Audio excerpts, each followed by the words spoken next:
Hello, and thank you for watching this webinar about the Arkansas Approved Science of Reading Curriculum Programs, provided by the Arkansas Division of Elementary and Secondary Education. I am Tiffany Pride, the Assistant Commissioner of Learning Services.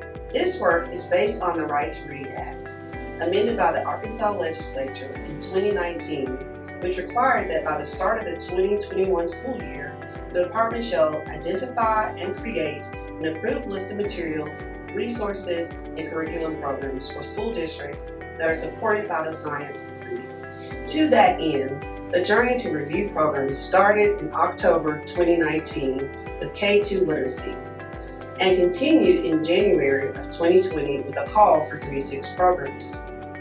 In February 2020, the call for dyslexia and reading interventions was announced. DESE published a list in August of 2020 of approved programs. As we are wrapping up program reviews, we will continue to revise the current list. The journey from October 2019 until now has revealed the importance of the work related to the Reading Initiative for Student Excellence. You know this initiative as RISE.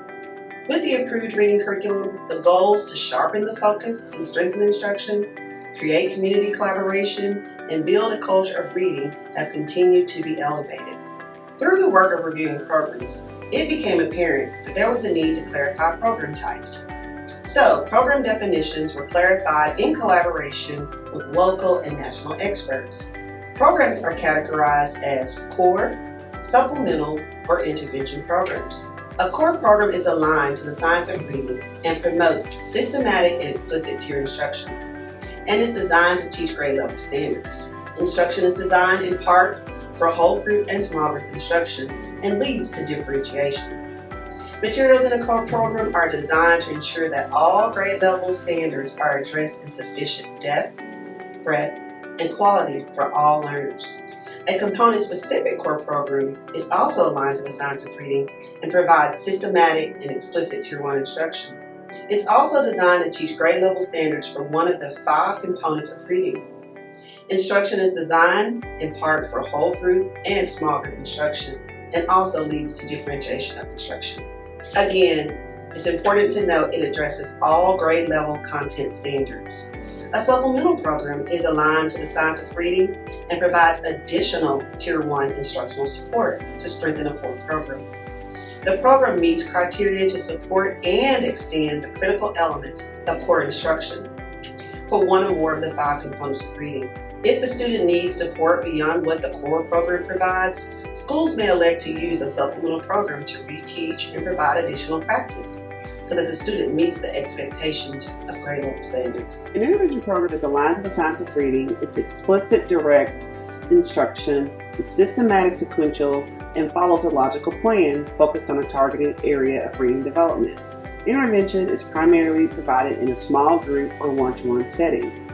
So when thinking about a dyslexia intervention program, think about the need for it to be explicit and provide direct instruction that is systematic, sequential, and cumulative.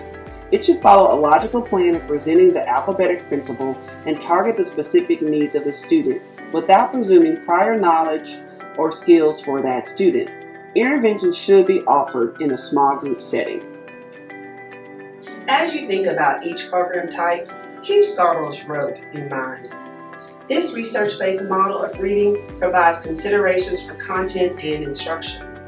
When thinking about Scarborough's rope, core programs should support components of reading for word recognition and language comprehension, ensuring that both the top and bottom of the reading rope are addressed, and instruction provides students with opportunities to become proficient readers is essential.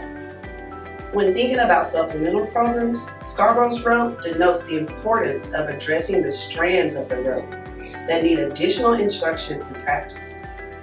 For intervention programs, consider programming that supports the sub-skills of each strand for word recognition and language comprehension within Scarborough's rope. Thinking critically about the reading rope helps us all to align our practices and successfully prepare students to demonstrate proficiency in reading. During the review process, programs were asked to submit evidence of efficacy. The efficacy rating of a program is based on the Every Student Succeeds Act, tiers of evidence. A program's rating was determined by the design and results of a study on the program's effectiveness, findings from related studies, and the sample size and setting of the study or studies. Though efficacy was not a determining factor for placement on the approved reading list, programs shall be working towards a promising, moderate, or strong evidence rating as defined by ESSA's tiers of evidence. The journey from October 2019 has proven to be a collaborative effort between many stakeholders. The outcome of those efforts is evident in the approved Science of Reading curriculum list housed on DESE's website. The approved list is nested in two tables. One table is comprised of core, supplemental, and intervention programs, and the other table of approved K-12 dyslexia reading intervention programs. You will notice that programs on the core, supplemental, and intervention list were rated by component. So what does that mean for schools? The first step is to think about the attributes of your current program. Is it strong in word recognition or language comprehension, or both? If not, it would then be critical to think about what considerations are needed to support teaching students to read proficiently. Considerations could include, but are not limited to, training, purchase of core or supplemental materials, or a combination of both. Essentially, the needs of districts are unique, and considerations for programming should be addressed based on your unique needs. Each program on the approved list has a program provider profile based on the submission and review of each program. Profiles are provided to inform districts of approved components of each program. The K-6 program provider profile has an introductory narrative and efficacy statement, demographic information, components submitted, and the degree to which the component was approved based on review criteria. The design of the intervention program provider profile is much like the K-6 profile.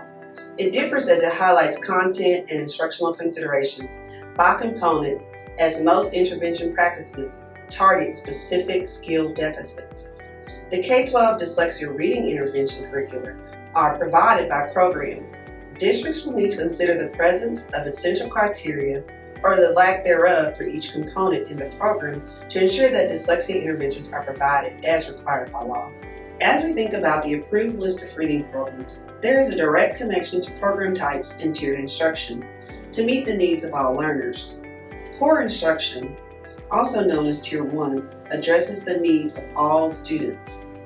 Core plus supplemental instruction, Tier 1 and Tier 2, focuses on students that are experiencing some difficulty with learning at grade level or with some foundational skills. Core instruction plus intensive intervention, or Tier 3, addresses significant skill deficits of students. Programs on the approved reading list, whether core, supplemental, or intervention program, will support meeting the needs of all of our students with the expectation that they can all learn at high levels. What are the next steps for schools?